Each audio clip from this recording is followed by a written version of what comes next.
Hey guys, thanks for tuning in for another video. Today we are going to talk all about pre-flight. You know, it's one thing to get up in the air and wish that you had something fixed. Why not fix it before you get there, right? So today we're going to talk about all of the different elements that go into pre-flighting your motor before you get into the air so that you can deal with the problems while you're on the ground before you're regretting it up in the air. So we're going to talk about the top and work our way down. I always go from front to back. This is just going to be a quick rundown of this. I'll go into as much detail as I can, but I'm sure that there's other elements that other people do that are a little bit different than me. So this is by no means the end all be all. This is just what I do. So we'll start at the top. I like to look at the hoop first. Make sure that there's nothing wrong with the hoop, that all of the connections, you see here I have some Velcro. Make sure that they're all nice and tight. There was the other day I was out and I noticed that this was completely crooked. And I said, what in the world happened? The Velcro had come loose. I'm glad that I caught that before, but that was all part of the pre-flight. So make sure that all of the connections, I'm feeling my way down the hoop, making sure that I'm checking all of the welds, that there's no cracks in the welds as I go down. And I'm gonna go all the way around the hoop. Make sure, double check my connections, keep going.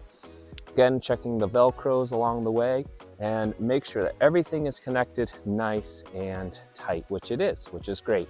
So after I go from the hoop, then I check the netting. You know, one of the biggest things that we do is we allow things to fall through here and then they become blendered into the prop, which is not a good day for anybody. So make sure that your netting is nice and tight all the way around. Make sure there's nothing that's loose. I know that a lot of people have different types of netting. This one is a more rigid netting. Some of you might have more of just like straps. Make sure this is all nice and tight all the way around, which it looks good.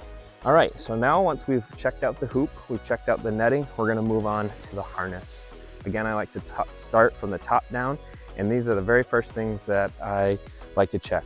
These are basically the main point where your harness is hooked to the frame. So we're gonna check those, make sure that they're nice and tight. I like to put a knot up there so it can't come down through. Make sure that there's nothing wrong with this webbing and that it is nice and tight. Then I'll work my way down and I start checking the straps. You know, these little guys right here, you think they're good, but they're just little pieces of plastic and they can fail. So I like to make sure that I check that. This is your chest strap. Double check it, make sure there's nothing in there that could be plugging it. And then I'll move my way down to the other straps. Make sure that, again, I don't fly on the beach, but some of you might fly on the beach. And when you do, sometimes sand can get caught in there. You wanna make sure that it is clicking and that you can release it well at the same time, that it's going in and releasing. And then we'll check it again for the leg straps. Again, this is taking a little bit longer because I'm going in more depth.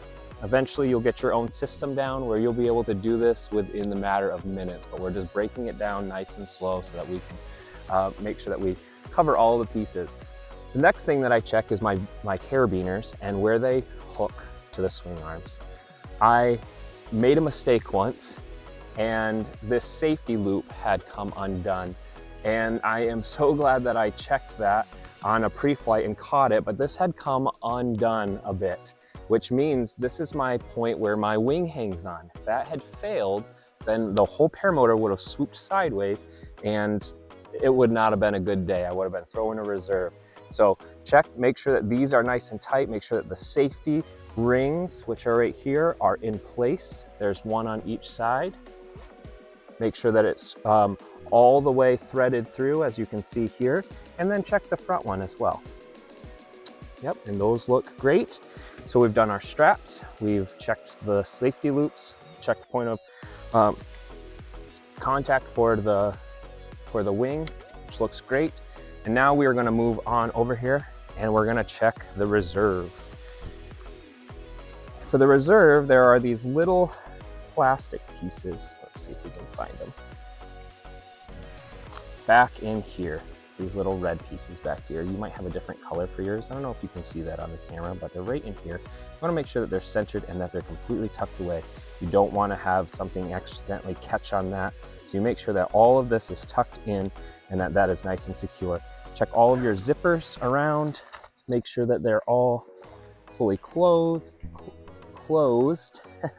And then we want to make sure that our reserve is strapped on completely. Just double checking that zipper, which it looks great. Make sure that the webbing that goes to my reserve is good. Follow it up down through the harness and looks great. So we've done most of the pre-flight on the front. Now we're going to check one last thing. We're going to check right here where the swing arms connect to the frame. Make sure that there's no extra play on that side, and move over here and do the same on this side, and that looks great. One final thing before we switch to the back is we're going to check the other straps that connect the harness to the frame. There is one here. Again, it's those little clickers right there. And down here, I want to make sure that these tabs right here have about the same distance on both sides. So for me, I'm a little bit shorter of a guy, so I got to really cinch that up. We're going to make sure that that's the same on that side as it is on this side, which it is. Looks about great. So now we're going to make our way to the back. As we make our way to the back, again, start sort of from the top, move my way down. I'm going to check my air box, make sure that that's nice and tight. Down in here, you can actually lift on that and pull it pretty tight to make sure that it's very secure, which it is, which is great. And then I'm going to move down, check my belt. You're going to want to make sure that in here that it is not smoothed out, that there's still nice grooves. And then I like to just give it a spin, make sure that everything is running nice on the track, which again, it is, which is awesome. And then I'll start while I'm here at the prop. Some people do this. This is just my flow. Everybody has their own flow. I'll take my hands and I'm just gonna look for little dings in the prop that could start eroding it over time. Maybe I got hit by a rock or something. Just make sure that that is great, which again, it is. From here, I'll move my way over to here. I'm gonna check the spark plug. Always make sure that this is secured and on. Make sure that if I put my fingers in here, this isn't loose. I can't move that spark plug at all, which I can't.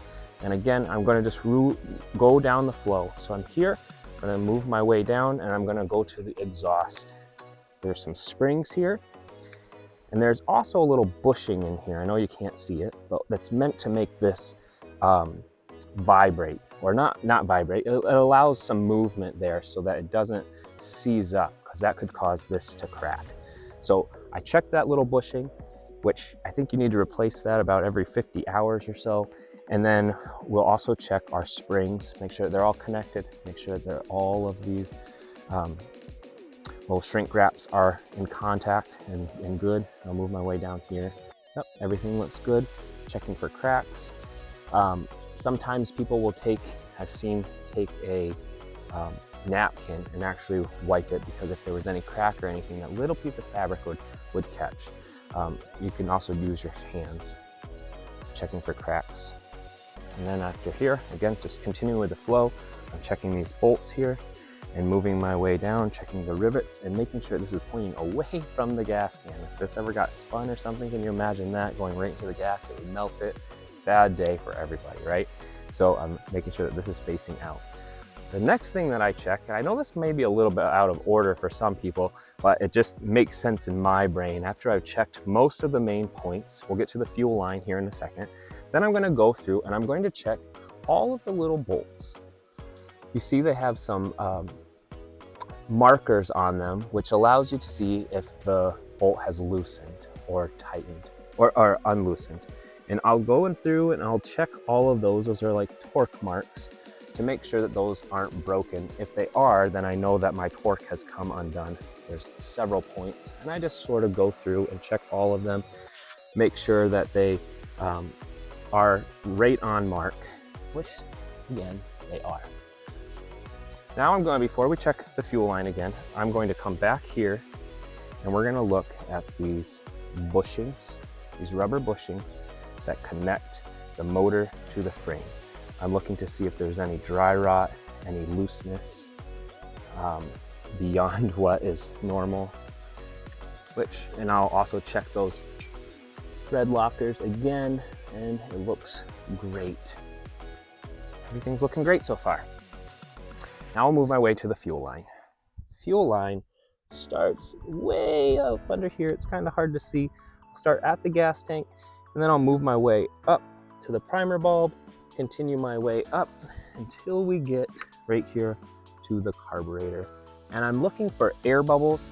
I'm looking for a hardened line. If the line gets hard, that means it could become brittle and break and crack, which would not be a good day for any of us. If I have air bubbles in there, it means that there could be a little pinhole in the air line or in the fuel line, and we don't want that. So I'm checking that to see if I can see air bubbles in there, which we are good.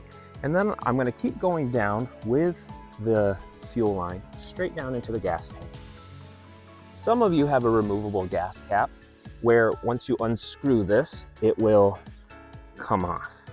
Now, I can't tell you how many guys I know will take this guy off, set it down, go to put their paramotor on and realize, oh, I didn't put my gas cap back on. Lucky for me, mine stays there so it can just kind of dangle. But after you fuel it or unfuel, after you fuel it and remove this thing, always make sure that you're double checking to make sure that you reinstall that fuel cap. That is a huge, huge thing. Then I'm gonna make sure my gas tank is nice and firm, which it is. And then we're gonna do one final check. It's where I grab my throttle.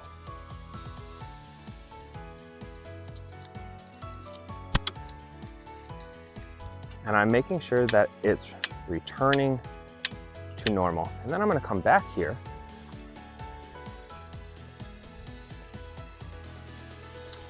and I'm looking for this right here. It's where the throttle cable connects to the carburetor.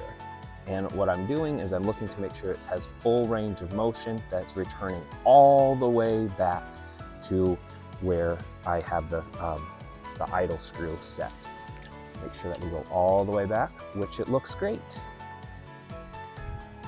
I'll return this back. I always put this back on my carabiner. You don't want this digging or rubbing in the dirt, because if it rubs in the dirt, it could fill it with sand and just complicate things. So I always either hook it here or sometimes I'll hang it up here as I'm doing my flights until I actually put it on my back and am ready to go. One final check before we leave here is I'll check the pull.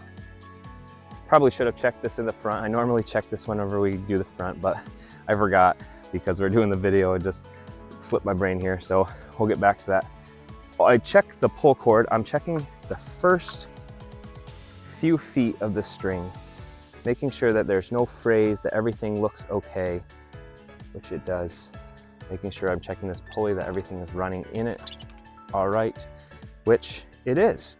So now I have safely checked my paramotor from top to bottom, and I know that was a little bit time consuming, but as you get to do this and you'll get more familiar with your own paramotor, everybody's slightly different. This will be a lot quicker for you, but I just wanted to really break it down step by step of how we prepare to flight.